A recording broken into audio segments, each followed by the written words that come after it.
não responde e ainda diz que quem falta com a verdade sou eu, quando na realidade eu tenho as notas taquigráficas e eu tenho o documento do DG, que contrapondo um com o outro fica muito claro quem está dizendo a verdade. Nada tem de sensacional desse documento. O senhor não é o autor de uma invenção ou de uma descoberta espetacular. Lamento informar isso a Vossa Excelência.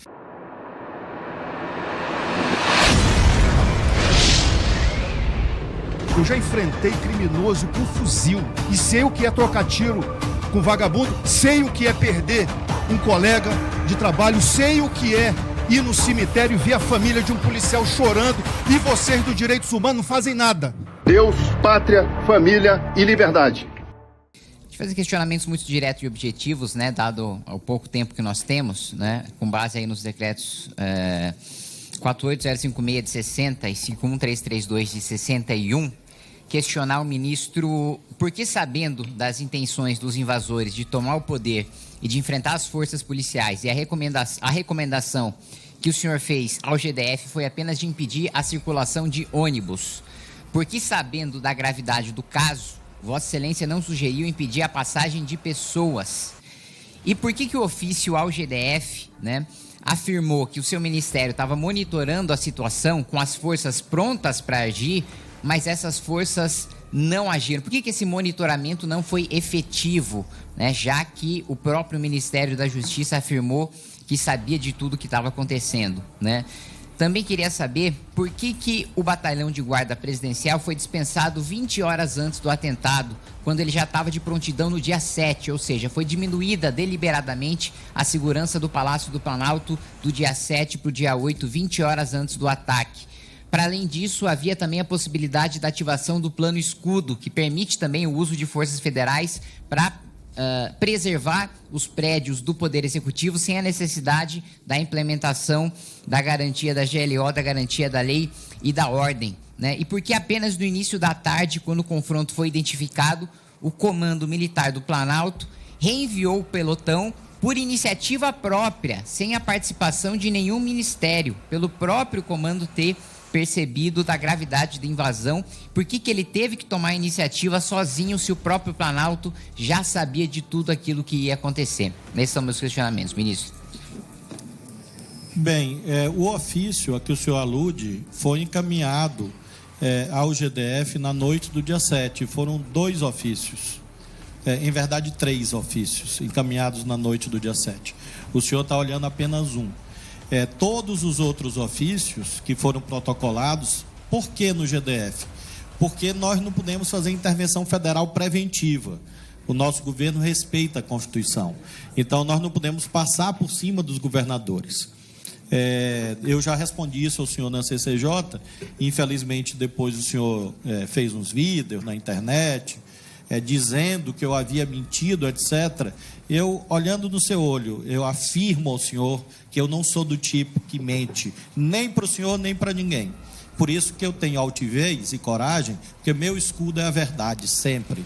Então, a verdade que eu falei ao senhor na CCJ, eu estou repetindo aqui, ao senhor, olhando no seu olho. E espero que dessa vez o senhor não faça vídeo distorcendo as minhas afirmações. Em relação, portanto, àquele dia, todas as providências que me cabiam foram tomadas. A intervenção federal, inclusive, foi feita no momento certo, no momento constitucionalmente cabível. E, portanto, as providências do Ministério da Justiça, porque há uma confusão, deputado. As pessoas ouvem assim, Ministério da Justiça e Segurança Pública. Parece, e eu acredito que o senhor saiba que não é assim, que eu mando em todas as polícias do Brasil. Não é assim. O senhor sabe, creio que o senhor sabe disso. Existe um ordenamento jurídico, existe uma Constituição, existem leis, e por isso o procedimento correto é encaminhar ao GDF. Inclusive a parte em que eu digo que a Força Nacional estava pronta a atuar, ela atuou sim, no momento que era cabível, no momento que era possível que ela atuasse.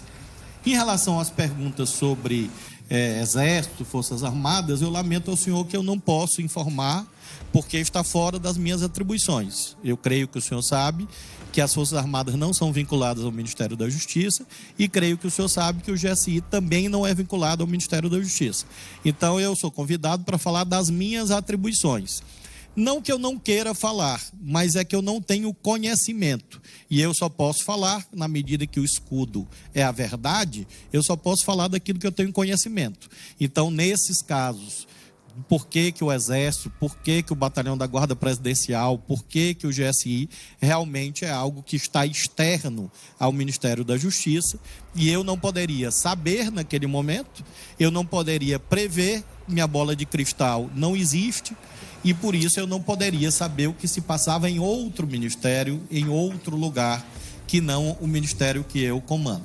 Então, afirmo ao senhor que todas as providências legalmente cabíveis foram tomadas naquilo que diz respeito às competências do Ministério da Justiça. Obrigada, ministro. Passo agora o deputado Kim para a sua réplica por 1 minuto. Primeiro, senhora presidente, para reafirmar, né, o que eu já havia dito em comissões aqui no plenário da Câmara dos Deputados. O ministro, quando veio à Comissão de Constituição e Justiça, afirmou, e eu tenho isso nas notas taquigráficas, de que não havia sido informado da gravidade, né, dos ataques, ou do potencial de gravidade dos ataques do dia 8. E por isso eu reafirmo, nesse sentido o ministro mentiu.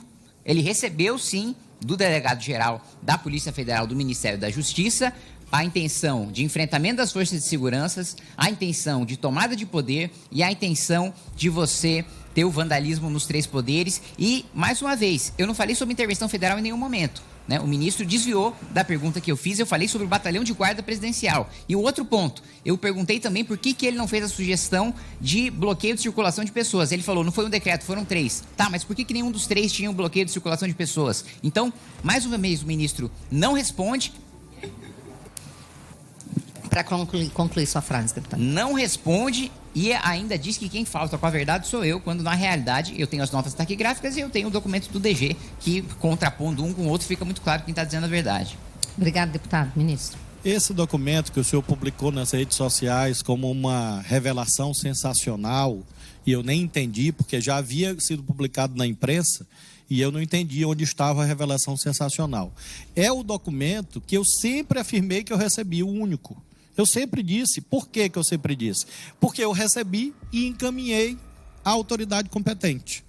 No caso, o governador do Distrito Federal. Então, nada tem de sensacional desse documento. O senhor não é o autor de uma invenção ou de uma descoberta espetacular. Lamento informar isso a Vossa Excelência. E neste caso, o que aconteceu? O documento do diretor-geral foi encaminhado ao governador. Outro ofício meu foi encaminhado e um terceiro ofício. E mais mensagem de WhatsApp. Tudo na mesma noite. E aí, quando houver um momento próprio, aí eu apresento tudo ao senhor. E, aliás, está fartamente documentado.